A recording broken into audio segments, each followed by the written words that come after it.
स्वागत है आप सभी का उपकार 99 के यूट्यूब प्लेटफॉर्म पर। जैसा कि हमने आप लोगों से वायदा किया था कि बहुत ही जल्द राजनीतिक व्यवस्था की क्लासेस प्रारंभ हो जाएंगी आपके अपने उपकार 99 के यूट्यूब प्लेटफॉर्म पर, तो आज प्रारंभ कर दी गई हैं। और यदि आप में से कोई नया हो इस चैनल पर तो सब्सक्राइब करना मत भूलिएगा, ताकि हमारी क्लासेस आप तक निर्धारित समय तक पहुंचती रहें। तो राज्य क्षेत्र जिसमें अनुच्छेद 1 से लेकर 4 तक चर्चा की गई है, तो इसको पढ़ने से पहले हम जानेंगे कि संविधान क्या है। और संविधान से पहले हम देखते हैं, हम ये भी जानेंगे, एक शब्द समझेंगे, राज्य, जिसका कई बार आगे उल्लेख होगा, तो राज्य को समझिएगा इधर। दोस्तों, आपको बार बार राज्य शब्द का उल्लेख मिलेगा संवैधानिक व्यवस्था में। तो राज्यों से तात्पर्य हमारा भारत के राज्यों जैसे एमपी, यूपी, राजस्थान, गुजरात, महाराष्ट्र, इन राज्यों से ना होकर राज्यों का हमारा तात्पर्य होगा राजनीतिक व्यवस्था में स्पेसिफिक देश या राज्य से होगा, देश या कंट्री से होगा। तो यहाँ पर राजनीतिक व्यवस्था में राज्य का जो तात्पर्य होगा किसी विशेष देश या कंट्री के लिए यह शब्द प्रयोग किया जाता है। तो आधुनिक राज्य की अवधारणा में हमें राज्य के संबंध में 4 शर्तें देखने को मिलती हैं। पहली शर्त क्या है कि एक भौगोलिक भूभाग होना चाहिए। क्या होना चाहिए? एक भौगोलिक भूभाग होना चाहिए। और जबकि दूसरी कंडीशन है कि इस भौगोलिक भूभाग पर किसी जनसंख्या का निवास होना चाहिए, जनसंख्या निवासरत हो।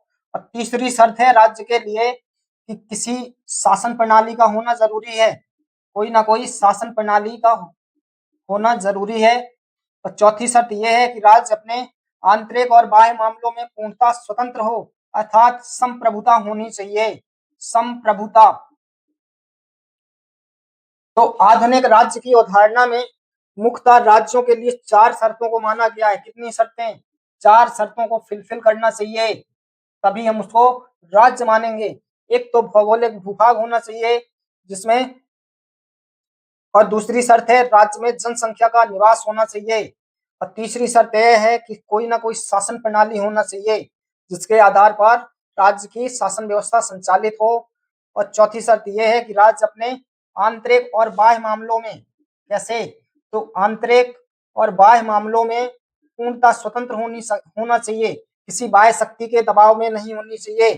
जैसे हम बोले भारत क्या है, तो भारत क्या संप्रभु राष्ट्र है? तो हाँ, भारत संप्रभु राष्ट्र है। भारत किसी भी आंतरिक या बाह्य शक्ति के दबाव में नहीं है। भारत अपने आंतरिक और बाह्य निर्णयों को लेने में पूर्णतः स्वतंत्र है। ना तो वो अमेरिका के दबाव में आएगा, ना तो ब्रिटेन के, और ना ही चीन के। तो हमें राज्य के लिए 4 शर्तों की जरूरत पड़ती है। एक तो भौगोलिक भूभाग, जनसंख्या, और शासन प्रणाली, और संप्रभुता। तो जब भी हम भारतीय राजनीतिक व्यवस्था के संबंध में राज्य शब्द का उल्लेख आएगा, तो राज्यों का तात्पर्य यहाँ भारत के राज्यों जैसे गुजरात, मध्य प्रदेश, राजस्थान, गुजरात से ना होकर स्पेसिफिक देश से होगा, भारत के राज्य क्षेत्र से होगा। तो उम्मीद करता हूँ राज्य शब्द का मतलब समझ में आया होगा।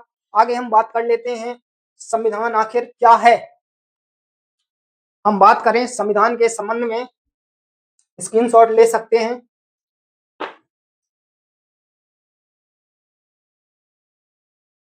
तो हम पढ़ रहे हैं संविधान, कॉन्स्टिट्यूशन। तो संविधान क्या होता है जानेंगे। देखिए, किसी भी देश में या राज्य में शासन व्यवस्था को संचालित करने के लिए एक कानून, नियमों या सिद्धांतों की आवश्यकता होती है, और इसके अभाव में राज्य में अराजकता उत्पन्न हो जाएगी। क्या हो जाएगी? अराजकता उत्पन्न हो जाएगी। तो हम बोल सकते हैं कि संविधान किसी देश का वह मौलिक या मूल दस्तावेज होता है, वह मूल दस्तावेज है जिसमें नियमों, कानूनों, सिद्धांतों और विचारधाराओं का समावेश होता है। विचारधाराओं का समावेश होता है, और इसी के अनुसार देश की शासन व्यवस्था का या शासन का संचालन किया जाता है।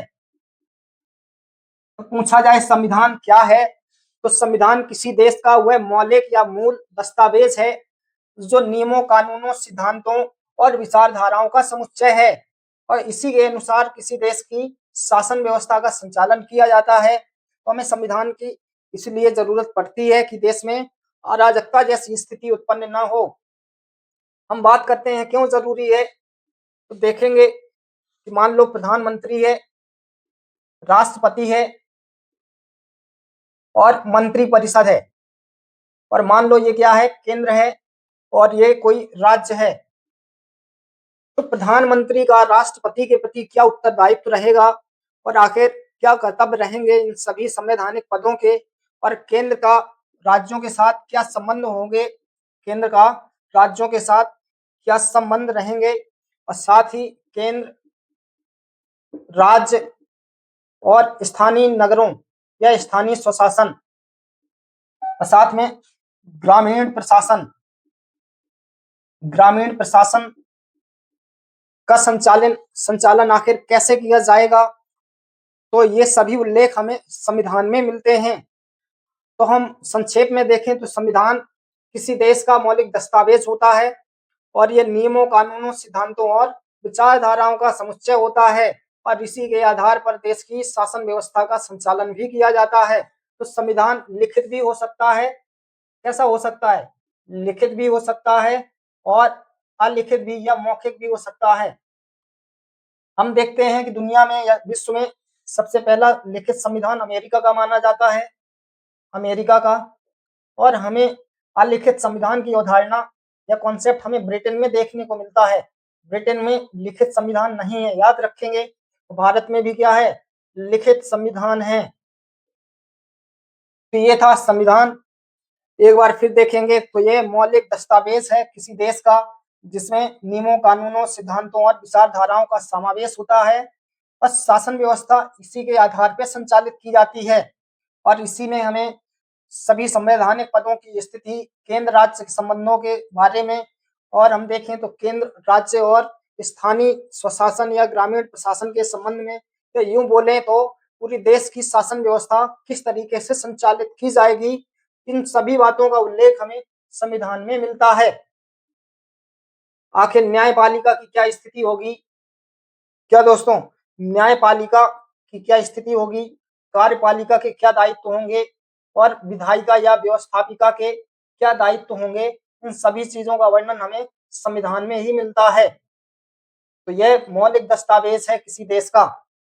तो आगे हम प्रारंभ करेंगे आज भारत संघ और उसका राज्य क्षेत्र, जिसमें 1 से लेकर 4 तक के अनुच्छेदों का अध्ययन करेंगे। तो हम प्रारंभ करते हैं बहुत ही जल्द।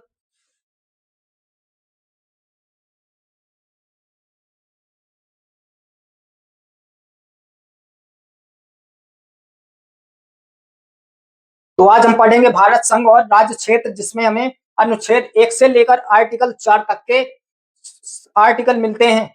तो पहला आर्टिकल है भारत अर्थात इंडिया राज्यों का संघ होगा। India that is Bharat shall be union of state. तो इससे हमें 2 जानकारियां प्राप्त होती हैं, पहला तो देश का नाम और दूसरी शासन प्रणाली का प्रकार। तो हम देखते हैं कि संविधान सभा में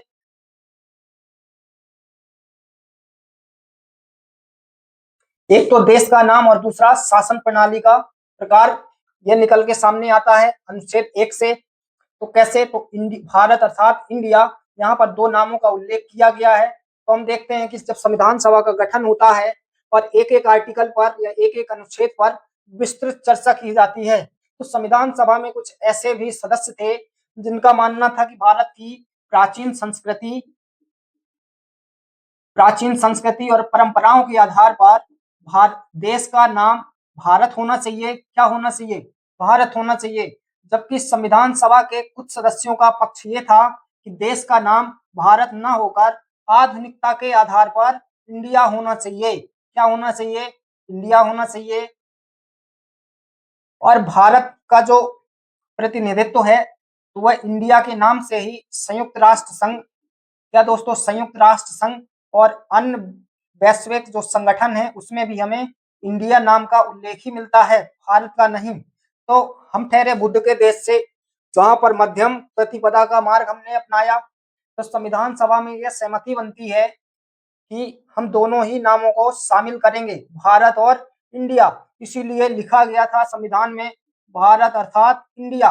क्या लिखा गया? भारत अर्थात इंडिया लिखा गया। तो इस अनुच्छेद से हमें ये जानकारी मिलती है कि देश का जो नाम है वो भारत भी होगा और इंडिया भी होगा। आगे हम बात करें राज्यों का संघ होगा, तो इससे हमें एक जानकारी और प्राप्त होती है कि शासन प्रणाली का प्रकार क्या होगा।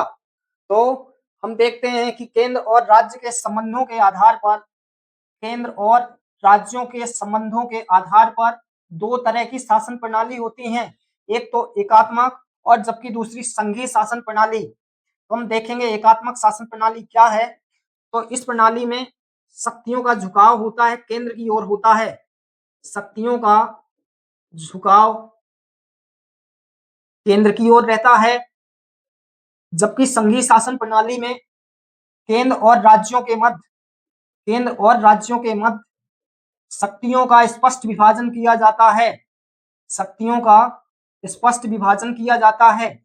फिर वही बात संविधान सभा में फिर बहस होती है कि शासन प्रणाली का प्रकार क्या होगा।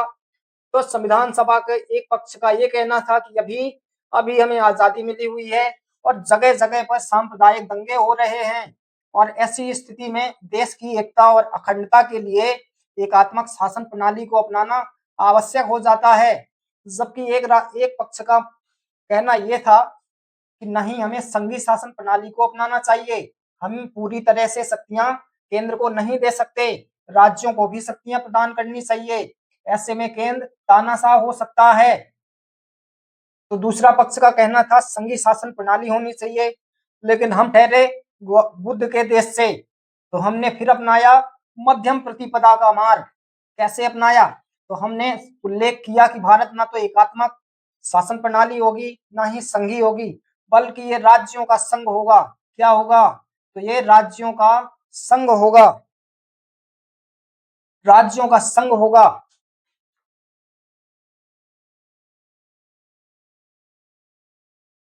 और इस राज्यों के संघ का क्या मतलब है? तो इसके दो मतलब निकलते हैं। पहला तो ये कि भारत संघ किसी समझौते का परिणाम नहीं है, भारत संघ किसी समझौते का परिणाम नहीं है, समझौते का परिणाम नहीं है। जैसे कि अमेरिका क्या है? जैसे कि यूएसए, यूएसए में सभी राज्यों ने आपस में समझौता करके संघ का निर्माण किया था और वे राज्य कभी भी संघ से अलग हो सकते थे, लेकिन भारत में ऐसा बिल्कुल भी नहीं है। तो राज्यों का संघ होगा, इससे दो अर्थ निकलते हैं। पहला तो ये कि भारत किसी समझौते का परिणाम नहीं है और दूसरा ये कि कोई भी राज्य भारत से अलग नहीं हो सकता, कोई भी राज्य भारत से पृथक नहीं हो सकता। कि मान लो आगे चल के कोई राज्य कह दे कि हमें अब भारत संघ में नहीं रहना है, हमें तो अलग देश बनाकर रहेंगे, तो ऐसा नहीं है। भारत संघ में कोई राज्य शामिल तो हो सकता है, लेकिन यह पृथक नहीं हो सकता, पृथक नहीं हो सकता। तो ये था पहला आर्टिकल। एक बार फिर देखेंगे तो भारत अर्थात इंडिया राज्यों का संघ होगा, India that is Bharat shall be union of state. तो इससे हमें दो बातें निकल के सामने आती हैं, एक तो देश का नाम और दूसरा शासन प्रणाली का प्रकार क्या होगा। तो देश के नाम में लिखा गया भारत अर्थात इंडिया, तो देश के दो नाम होंगे, भारत और इंडिया होगा। और जबकि राज्यों का संघ होगा, ना कि संघीय प्रणाली। और राज्यों के संघ में दो बातें निकल के सामने आती हैं कि भारत संघ किसी समझौते का परिणाम नहीं है, जैसे कि यूएसए में कि राज्यों ने आपस में समझौता करके एक संघ का निर्माण किया था और ये कभी भी संघ से अलग हो सकते थे, लेकिन भारत में ऐसा नहीं है।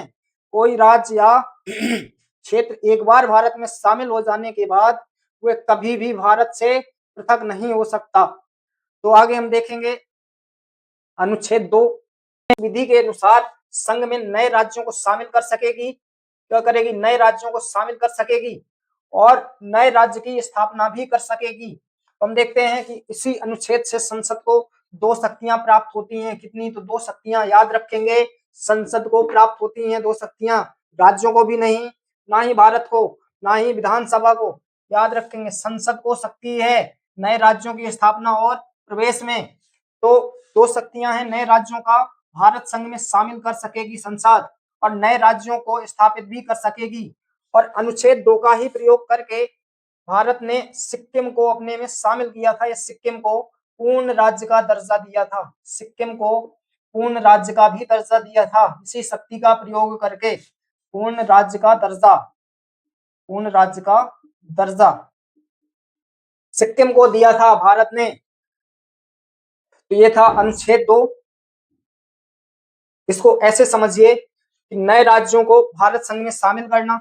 मान लो कोई राज्य क्षेत्र है, क्या है, राज्य क्षेत्र है मान लो कोई, और इस पर अभी चाइना का अधिकार है, कि भूटान का, चाइना ले लो चाइना, तो मान लो इस पर अभी चाइना का अधिकार है और ये जो क्षेत्र है ये चाहता है कि भारत में शामिल हो और भारत इसको शामिल करना चाहता है इस क्षेत्र को, तो वह किस शक्ति के तहत शामिल करेगा? तो अनुच्छेद 2 के तहत संसद एक विधि बनाएगी या ऐसी शर्तें बनाएंगी जो उसको या संसद को उचित लगेंगी और इसी शक्ति का प्रयोग करके इस राज्य क्षेत्र को भारत में शामिल कर लेगी।